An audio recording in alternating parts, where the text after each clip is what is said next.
Good morning, scholars, and welcome back to Learning with Miss Prevey. Today we are working on Frontier Explorers, Lesson 8, Sacagawea. And our learning goal today is I can write sentences about Sacagawea's role on the expeditions, respond to questions and suggestions from peers, and add detail to strengthen the writing as needed. Well, that sounds like a lot. Let's take a look at this map right here. I wonder if you could find the Atlantic Ocean. Can you point to the Atlantic Ocean? Maybe if I make it a little smaller. There we go. Because over here it says North Atlantic Ocean. I hope you said it was on the east side of the United States. Okay. If this is the Atlantic Ocean, I wonder if you can remember what this ocean is. Sure hope you said that was the Pacific Ocean on that side. And this is the continent of North America. And on this continent, well, it's not the whole continent. There's part of it way up here. Right up here. This is all part of this continent of North America. This part right here is Canada. Underneath this line and above that line is the United States of America. Right down here is the country of Mexico. Okay, so let me see. I can remember two sets of mountains in the United States. This set right here, what does that start with? It's over here on the East Coast. It is the Appalachian Mountains. If you remember this set over here, this is the Rocky Mountains. Okay, let's bring this in a little closer. Zooming in so you can see all the different states. Yesterday we talked about the Great Plains region, where there's all flat lands. Okay, so in the Great Plains is Montana and North Dakota, South Dakota, Wyoming, Nebraska, Colorado, Kansas, Oklahoma, New Mexico, and Texas. These are the states we talked about just yesterday. Now let's see.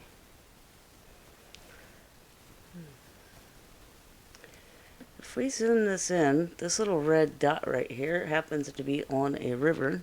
It's hard to see it right here. Can you remember what that river is called?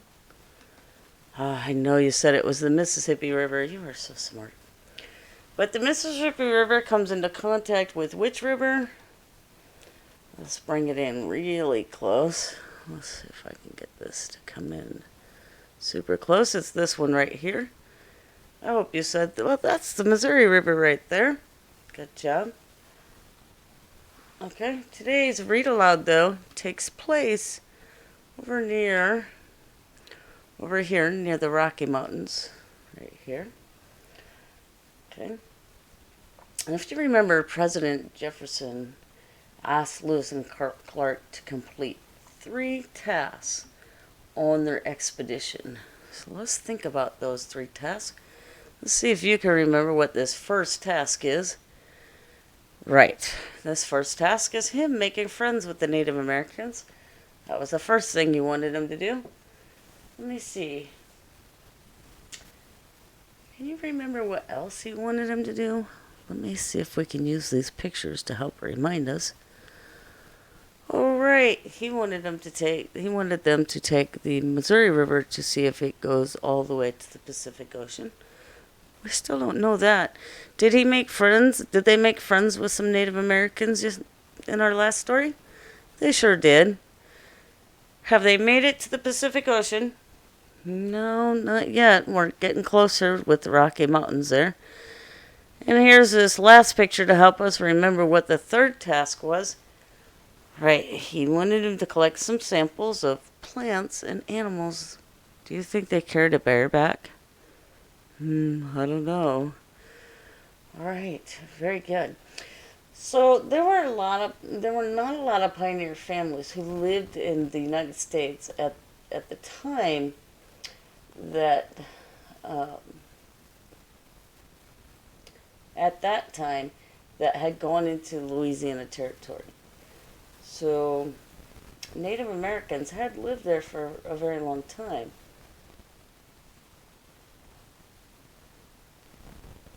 Yesterday we talked about the Corps of Discovery and how they traveled with Lewis and Clark on the expedition. And they came into contact with the Teton Sioux and the Yankton Sioux. Now today you're going to learn about two more Native American tribes, the Mandan and the Hidatsa. So we're going to learn about the Mandan and the Hidatsa. Lewis and Clark needed people in the Corps of Discovery who could speak languages other than English. So why do you think that was? Why did they need those people to speak languages? Other languages, right? So they needed to be able to communicate with the Native American tribes. Lewis understood and spoke only English. If he wanted to talk to someone who spoke only French and not English, he needed the help of someone who understood and spoke French and English.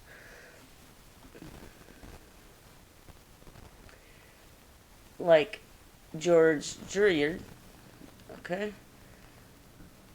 Lewis might first say something in English, and then George would say what Lewis had said in French so that the other person could understand. So someone like George Druryard is called a translator. A translator is someone who is able to say the same thing in more than one language. He can listen to what someone says in one language and then repeat it in a completely different language. That would be very interesting, huh? Today you're going to hear about where Lewis and Clark spent the winter of their expedition and the people they met while they were there. Listen to find out where Lewis and Clark spent the winter and who they decided to hire as a guide and a translator. As autumn approached, remember autumn is another way of saying fall, Lewis and Clark were in a hurry. They knew the Rocky Mountains lay ahead, and they hoped to spend the winter there among the Mandan and the Hidatsa. So Mandan and Hidatsa are two Native American tribes who had been friendly to Lewis and Clark. However, it was already so cold that the river was freezing into ice, and when the river froze, it was impossible to travel up the river in their boats. Where the Knife River flows into Missouri, Lewis and Clark found 5 villages of Hidatsa and Mandan Native Americans. Like other Native Americans living on the plains, these people hunted bison, also known as buffalo, from horseback. They also lived in permanent earth lodges and farmed the land around their homes. So this means they had shelters that they did not move, unlike nomads who moved their shelters with them. So nomads would move from winter to summer because they would just pick up their house and take it with them. But the Mandan and the Hidatsa did not do that. Their homes were permanent structures like ours are. 4 or 5 families shared each lodge, and even the horses spent bad weather days inside in a roped-off space just inside the entrance. Mandans especially welcomed the travelers from the east because they were used to visitors. Other Native American tribes and trappers came to the Mandan area to share news and to buy and sell furs from beavers, elk, or bison. Okay.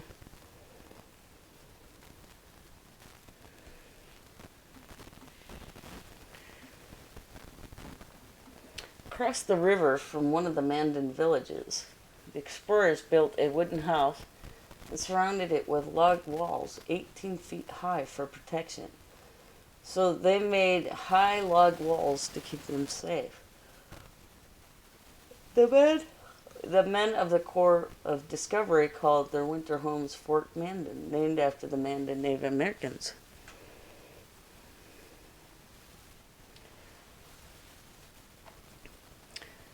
They dragged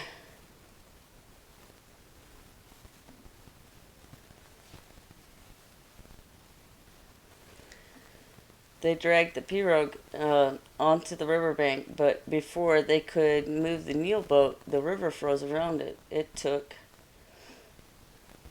3 weeks to chop the Nile boat out of the ice. So when the river froze, it froze around the boat, and the keel boat became stuck in the ice. They had other worries too. Lewis told Clark, "We are eating so much food that we will run out before the winter is over. And in this terrible weather, it's getting harder to hunt." Thankfully, the Mandans appeared one day to tell them, "We have found a herd of bison nearby. Come hunting out with us. We have brought horses for you to ride." The result was more food and warm blankets made from their hides. As the winter nights grew long and the temperatures plunged or fell quickly to 30, even 40 degrees below zero, the explorers also traded with the Mandarin for food. And in return, the Mandarin gave them. Lewis and Clark acted as doctors for members of the tribes who were sick or injured, and several of their explorers who were skilled or talented as blacksmiths made iron tools, axes, and arrowheads for the Mandans. Okay, do you think Lewis and Clark's Corps of Discovery and the Native Americans treated each other fairly? So far, it seems that way to me. The party spent many cold nights asking the Hidatsa and the Mandans about the country that lay ahead. Lewis and Clark kept all the information they learned in a journal. So why do you think they're keeping this information in a journal? I don't know, but I'm thinking it's maybe to help with their trick in the spring, right? Then one day a French Canadian trader appeared at the gates of Fort Mandan. He announced, I am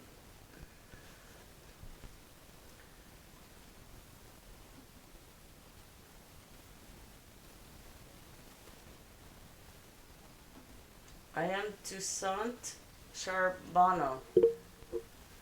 I heard about you from the Hidatsa. I'm an excellent cook, and I speak English, French, and several Native American languages. I could cook for you and translate what is said in the other languages into English. So Lewis and Clark couldn't speak any of the Native American languages. So they needed people who could talk to them and to the Native Americans they would meet. Also, one of their 3 tasks was to make friends with the Native Americans. Pretty hard to do if you can't speak the same language. Charbonneau had not come alone. With him was his very pregnant wife, a young Native American woman named Sacagawea. Sacagawea was the member of the Shoshone tribe, who lived further along the Missouri River. The Shoshone were the next tribe that Lewis and Clark expected to meet. Lewis and Clark discussed Charbonneau's offer. Sacagawea could be helpful when we reach the land of the Shoshone. She could show the Shoshone that we come as friends, and she knows a lot about the countryside there. So Lewis and Clark thought that Sacagawea could be a good guide and a translator for the expedition. As for Charbonneau, if he is the cook he claims to be, he would be a welcome addition to our party. Lewis told Charbonneau, "We want you and your wife to join us, and of course we will pay you for your work." This turned out to be one of the best decisions the co-captains had ever made, and while they agreed to hire 2 new members of the expedition, they soon had 3. One cold night, Sacagawea gave birth to a little boy. Charbonneau, the new father, looked proudly at his newborn son and said, "We shall call you Jean-Baptiste Charbonneau." William Clark laughed. "That's an awfully big name for such a little fellow to carry. I'll call you Pompey." Pompey proved to be a good little traveler, too. Sacagawea's baby was nicknamed Pomp or Pompey. Lewis and Clark organized their notes and drawings and labeled samples of plants and animals they had gathered. Remember, this was one of the 3 tasks requested by President Jefferson. When spring came, Clark announced, "We've decided to split the party into 2 groups. We will send some of you back east to take President Jefferson's the thing we have collected and written. The rest of us will continue west." Remember, there were no telephones or emails just yet, and there was no way to send mail in the Louisiana Territory. Lewis and Clark sent some of the Corps of Discovery to tell Jefferson of their progress and what they had found so far.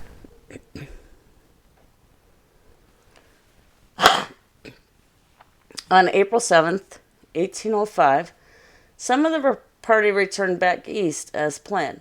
They carried with them 4 boxes and a trunk filled with plants and rock samples, as well as the captain's journals and drawings. Here the word trunk means a large, strong box used for holding things. The word trunk also means an elephant's nose.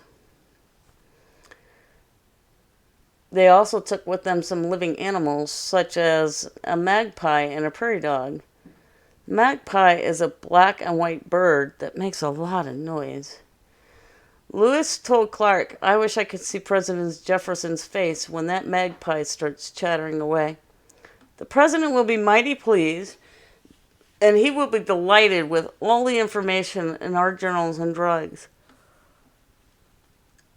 Clark replied, "He will be even happier when you and I report to him in person that we have reached the Pacific." So what is the last task they still have to accomplish? Yeah, they need to reach the Pacific Ocean, right? Then the 2 men started westward once more with the remaining men, 1 woman, Sacagawea, and a baby. So who did Lewis and Clark spend the winter with? Yeah, they spent their winter with the Native Americans, specifically the Mandan and the Hidatsa. So how did the Mandan tribe get food, and where did they live?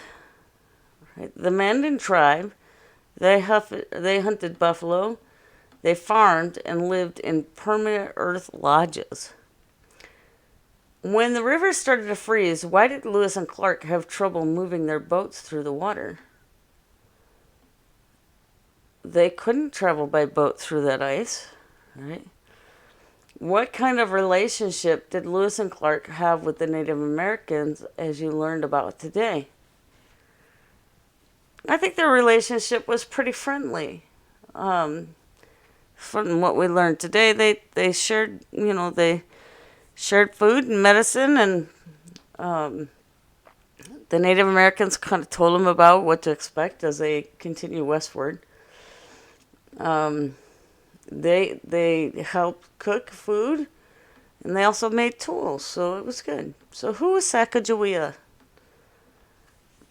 Well, Sacagawea was the Native American woman that, let's see if I can find her picture right there. She is.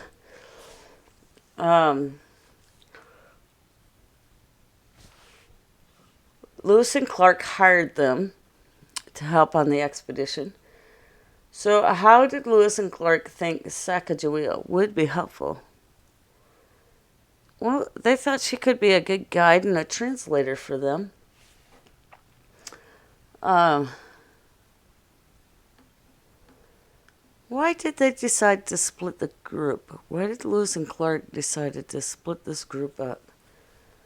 So they decided to split the expedition so that one group could go back to President Jefferson and update them on the findings, and the other group could continue the journey west. What did Lewis and Clark have the men take back to Jefferson? Do you remember what they were taking back? Let's see if I can find it. I think it's this last picture here. There it is. See right here? All of this stuff, that's what they're taking back.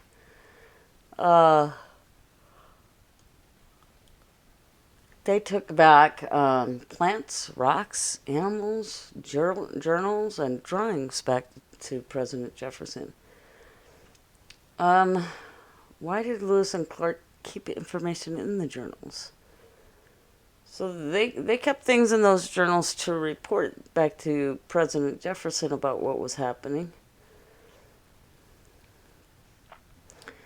In the read aloud you heard, across the river from one of the Mandan villages, the explorers built a wooden house and surrounded it with log walls 18 feet high for protection. Say the word protection. When something is called protection, that means it helps keep someone or something safe from something dangerous or harmful. So, Livy wore sunscreen as protection so she wouldn't get sunburn. What kind of things do you use as protection when you go outside in the sun? Go ahead and pause the video and talk about it. What was that word we were talking about?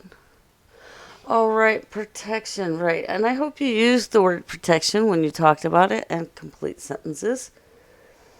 So, I'm going to give you a list of some items. If the item is something that you would use as protection from cold weather, you're going to say, I would use that as protection.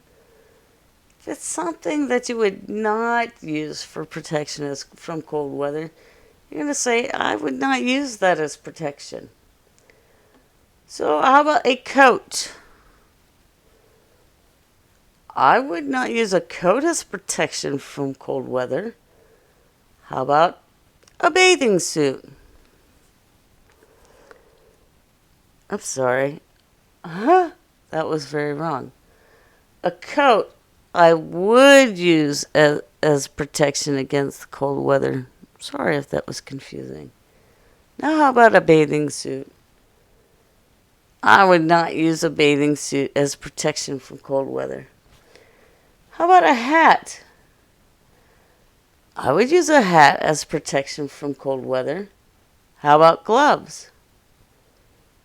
I would use gloves as protection from cold weather. What about a pair of shorts? I would not use a pair of shorts as protection against cold weather. What about a pair of boots? I would use boots as protection from cold weather. Good job.